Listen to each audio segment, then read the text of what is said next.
Brittney Griner caught Caitlin Clark with a hard-moving screen, and somehow the officials acted like they never saw it. No whistle, no foul, not even a warning. The play came and went without any response from the refs, leaving fans once again questioning what exactly they're watching. The controversy didn't stop there either. Social media exploded with debates about the officiating, with fans accusing the WNBA referees of failing to protect one of the league's biggest stars and allowing the game to get out of hand. What do you think? Did Brittney Griner cross the line? And should the league consider disciplinary action? Drop your thoughts in the comments below. Caitlin Clark takes 2 forearms from Griner and they call a foul on Caitlin Clark. It gets way worse. Stay with me. Caitlin Clark grabs the ball, hits a logo, huge shot when they needed it the most. But then guess what happens? Brittney Griner leads with her shoulder, takes out Caitlin Clark. No foul. You can't make this crap up. Caitlin Clark's dealt with this her whole career. Look at this crap. Before we get into what unfolded on June 13, it's important to revisit something that happened back in 2025, because a lot of fans either forgot about it or never saw it in the first place. That earlier incident adds an entirely different layer to the controversy surrounding the Connecticut game. At the time, Brittney Griner was playing for the Atlanta Dream when the Indiana Fever came to town. During that matchup, Griner wasn't just bringing physicality on defense. She delivered a blatant body check on Caitlin Clark, the kind of contact that usually draws an immediate whistle without hesitation. But to the surprise of many watching, the officials let it go as if nothing had happened. For fans who remember that sequence, it's easy to understand why the events of the Connecticut game sparked such a strong reaction. To them, it didn't feel like an isolated moment. It felt like history repeating itself. We have heard nothing from the WNBA, absolutely nothing. Brittney Griner elbowing Caitlin Clark in a crazy way and then calling her a trash white girl. And Brittney Griner has not commented, which I find significant.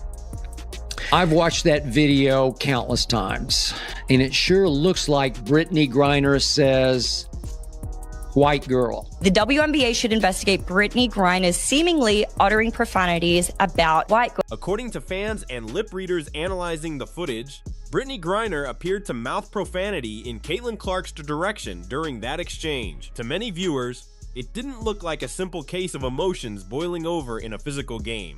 They saw it as something more personal, a player seemingly targeting an opponent while the officials failed to step in and maintain control. In the end, the Atlanta Dream came away with the loss, and Griner eventually fouled out of the game. Yet despite all the controversy surrounding the incident, many fans felt there were never any meaningful consequences tied to her actions. Now jump ahead to June 13, 2026. No foul was assessed. No flagrant review was initiated. Play simply continued as if nothing unusual had happened. For those already frustrated by the events of 2025, the similarities were impossible to ignore. Same player, different jersey, another controversial moment, and once again, no action from the officials. Take a look right here. Oh. Brittney Griner now going through her body. What has so many fans upset isn't just that the situation happened more than once. It's that officials witnessed similar incidents in 2 different seasons and, in the eyes of many viewers, chose not to intervene either time. That's the part people can't seem to understand. Caitlin Clark isn't exactly easy to miss on the floor. At 6 feet tall and as one of the biggest attractions in the entire league, it's hard to argue that the referees simply didn't see the contact.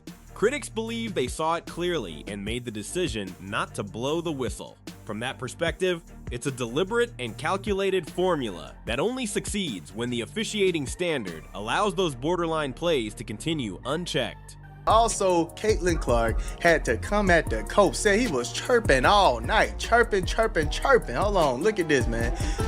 So you got Caitlin right there, look, shushing him, giving him the shush. Oh my goodness, look.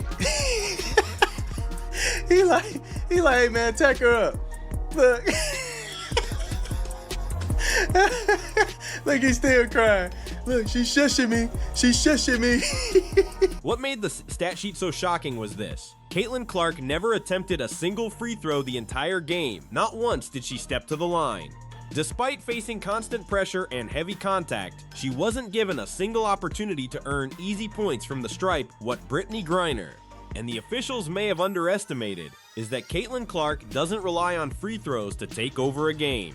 Even against one of the league's toughest and most aggressive defenses, she still found ways to score at an elite level. Clark finished the night shooting 10 for 17 from the field, pouring in 25 points while battling through relentless physical play. She continued to produce despite being bumped off the ball, fighting through contact, and navigating screens that many viewers believed should have drawn whistles. And in a way, that may have worked against Connecticut. A focused, frustrated, and highly motivated Caitlin Clark shooting nearly 59% from the floor can be an even bigger nightmare for opposing defenses than a version of Clark piling up points at the free throw line. By trying to disrupt her rhythm with constant physicality, the Sun may have ended up creating the exact player they were hoping to avoid, an aggressive, locked-in superstar determined to make every possession count.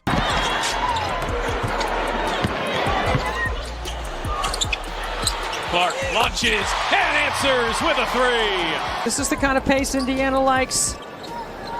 You can't go under, and Lexi gets a lot of hustle points for what she does. Clark, step back three. That one will go, and she's knocked down a pair. With a hand in her face. At the first 2 points tonight, she's pulled Connecticut back within 7. Clark fire away and answers with a three. Now let's take a closer look at what Caitlin Clark actually accomplished in this game, because her numbers don't seem to match the circumstances she was playing through. She never made a single trip to the free throw line. Fans watched as Connecticut continued to play an extremely physical brand of defense, while many believed the officials allowed plenty of contact to go uncalled. There were also moments involving Brittney Griner that viewers argued should have resulted in whistles, yet play kept moving.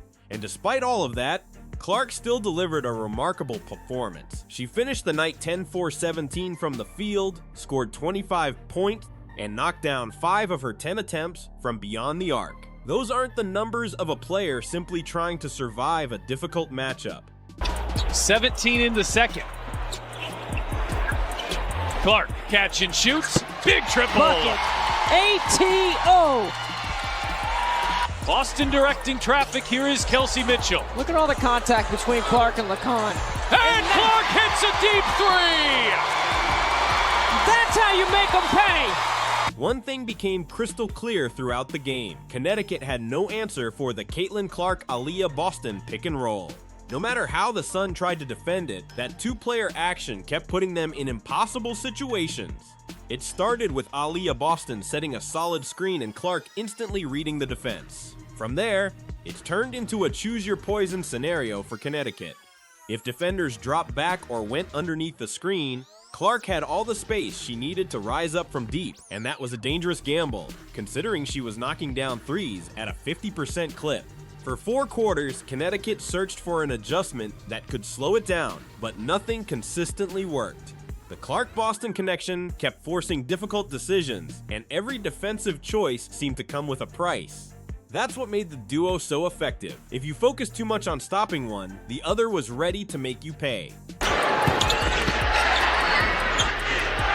Clark was so good at attacking the rim on Thursday. Shot 15 free throws. He's hit a couple threes here tonight. Boston just waltzes up the middle. Aaliyah Boston wasn't just out there setting screens and fading into the background. She made her presence felt in every phase of the game. By the final buzzer, she had put together an impressive stat line of 13 points, 11 rebounds, and 5 assists, proving just how valuable she was to Indiana's success. Time after time, Boston delivered timely passes that ended up in Sophie Cunningham's hands exactly where they needed to be.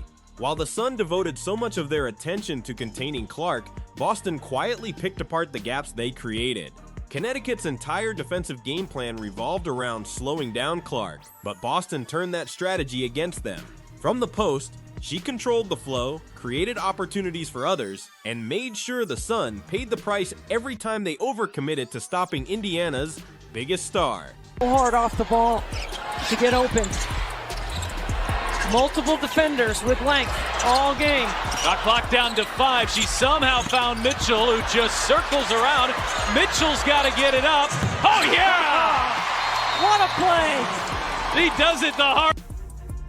Kelsey Mitchell played a huge role in keeping Connecticut's defense off balance, finishing the night with 19 points and 5 assists alongside Caitlin Clark. Her production forced the Sun into an impossible situation. They wanted to load up on Clark and throw extra defenders in her direction, but every time they did, Mitchell was ready to capitalize. With 22 seconds remaining in regulation, and just moments after Sophie Cunningham drilled a three-pointer that all but sealed the victory, Clark was assessed her second technical foul of the game. That decision pushed her season total to 4 technical fouls, placing her halfway to the league's automatic 1-game suspension, which is triggered at 8. But the confusion didn't stop there. The play was initially recorded as a delay of game violation charged directly to Clark, a ruling that carried individual consequences for her disciplinary total. Later, however, the league quietly updated the official record and reclassified it as a team delay of game infraction instead. Those aren't minor bookkeeping changes. They're 2 entirely different rulings with very different implications. One affects Clark's personal record and suspension count. The other does not. The adjustment only added another layer of controversy to a game that had already generated plenty of debate. Well, I didn't need an explanation. I deserved it, but it was worth it. The delay of game made no sense. It felt like Tyler wanted to assert himself into the game, and that was ridiculous. So that just not a point in the game he needed to call that. I went and got the ball, went off my foot off the scores table, and then he gave us a delay of game, which is a team technical foul. So you can ask Tyler. I don't agree with that. Caitlin Clark didn't dance around the subject during her post-game media session.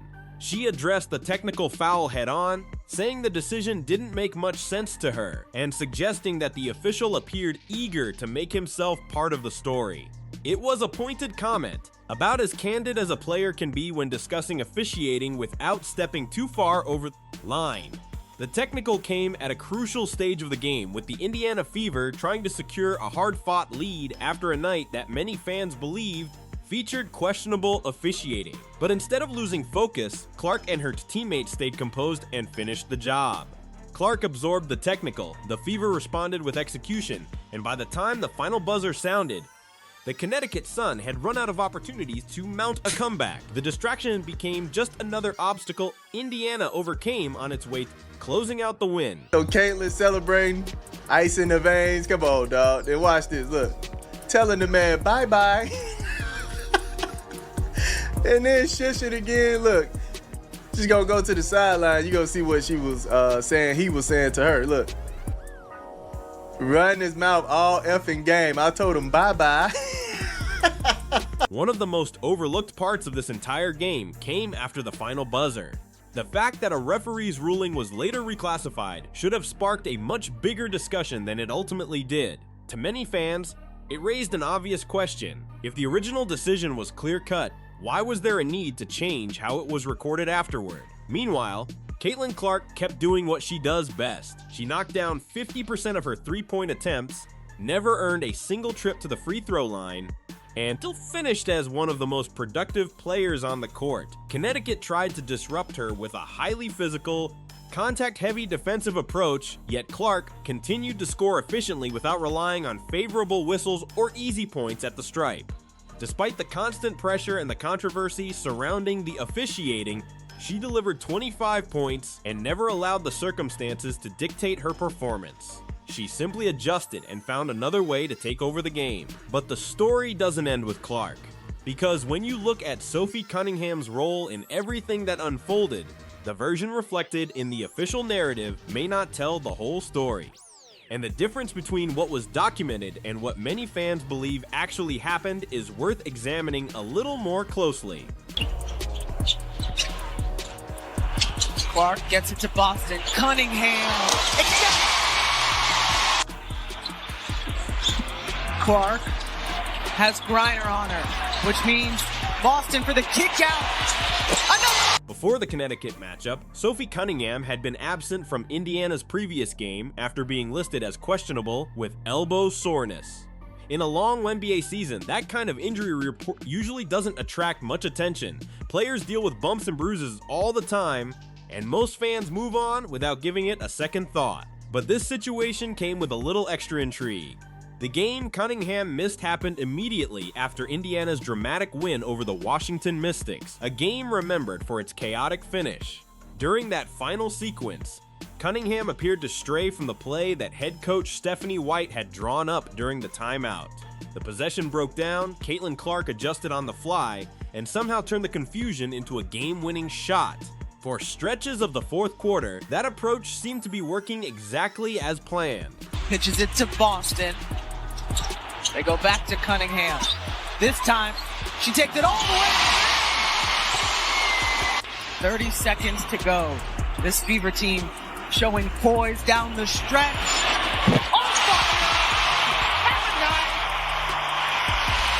Then came the stretch that completely flipped the game on its head. Sophie Cunningham caught fire, and in what felt like the blink of an eye, Connecticut's comeback hopes disappeared. She exploded for 11 points in just over 2 minutes during the fourth quarter, an almost unbelievable scoring burst, no matter what level of basketball you're watching. And it wasn't random. If you abandon Clark to stay attached to Cunningham, you're giving one of the league's most dangerous shooters room to launch from deep. If you send extra help toward Clark and lose track of Cunningham, you're handing her clean looks she can bury without hesitation. That's what made Indiana so difficult to stop in this game. Connecticut built its strategy around slowing down Caitlin Clark, only to discover that leaving Sophie Cunningham unchecked was just as dangerous. By the time they adjusted, the damage had already been done. Sophie, 2 huge threes in the final 2 minutes. This team was desperate for some offense. How were you able to step up and deliver? I mean, you just have to stay ready. I think in the first half, there's, you're open, but, your teammates are going off too, so you got to give them their flowers, and then you just have to stay ready. And then, minutes are up and down. You play, then you miss a game, and so it can get frustrating at times, but you just have to stay your course, run your race, and I did that, and it was my time to hit my shot, so I did it. Connecticut found itself trapped in a no-win situation during that decisive fourth quarter stretch, and Sophie Cunningham made sure they paid for every defensive mistake. Maybe the official explanation was exactly what it appeared to be, an elbow issue that required a game off for recovery, or maybe the speculation surrounding her absence after the Washington Mystics game had some truth to it, with head coach Stephanie White using the situation to reinforce the importance of sticking to the play that was called.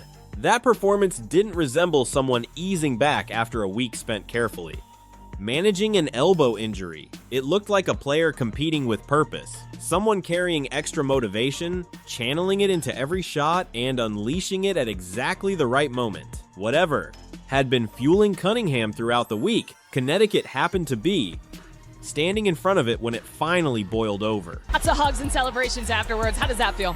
That feels good. For me, I know I can do that. I know I can be that for our team. I'm feeling good. I think Lex had great minutes, and I think that we just have to be that spark. Us others outside of the big three, we got to bring it every single game, and so I'm just proud of our group. I think we finished it. It was kind of getting wonky how it always does with us, but I think you're continuing to see the growth.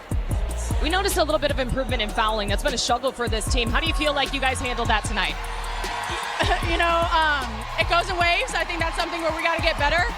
But you know what? They foul more than we do, and so we felt a little confident coming into this game, but we just got to be better. We can't put ourselves in a spot where we're relying on the refs to help us out, because that's never going to happen, and so we just have to take care of what we can and control the controllables. Indiana walked out of Connecticut with an 85-75 road victory, extending its winning streak to 3 straight games. But the most important takeaway wasn't the final score printed on the stat sheet. It was the fact that the Connecticut Sun couldn't focus on shutting down just one player. Earlier in the season, opposing teams often built their entire game plan around slowing down Caitlin Clark and hoping the rest of the Fever wouldn't make them pay. That approach is becoming a lot harder to pull off now because Indiana is starting to look like a far more complete team. Take Monique Billings, for example. Inserted into the starting lineup, Billings delivered 10 points, 8 rebounds, and 2 blocks. And these weren't empty numbers collected after the outcome had already been decided. She produced meaningful minutes that directly impacted the result of the game. That's what makes this version of the Fever different. Billings wasn't merely filling a spot in the rotation or doing just enough to get by. She played like a legitimate front court contributor who made life difficult for a team determined to impose its will inside. When opponents can no longer key in on a single star because multiple players are stepping up on both ends of the floor, that's when a good team starts looking like a dangerous one. You've kept these fans on their edge of their seats these last few games. They've been close, but you guys have been able to pull them out. How do you keep winning these types of games? Yeah, I think at the beginning of the year, we were very inconsistent. We were losing those games. And so, yes, there's still some inconsistency throughout the game, but we're winning them. And I think that's what matters. And again, it's stacking the days, brick by brick, and you're seeing that. You're seeing growth, and that's all you can ask. And I think where we want to be at the end of the season, we're doing our daily dues. And so I'm happy with where we're at. We got the dub. It's time to get home. Yes, thank you so much, Soph. Connecticut entered this matchup with a clear understanding of Indiana's biggest weakness.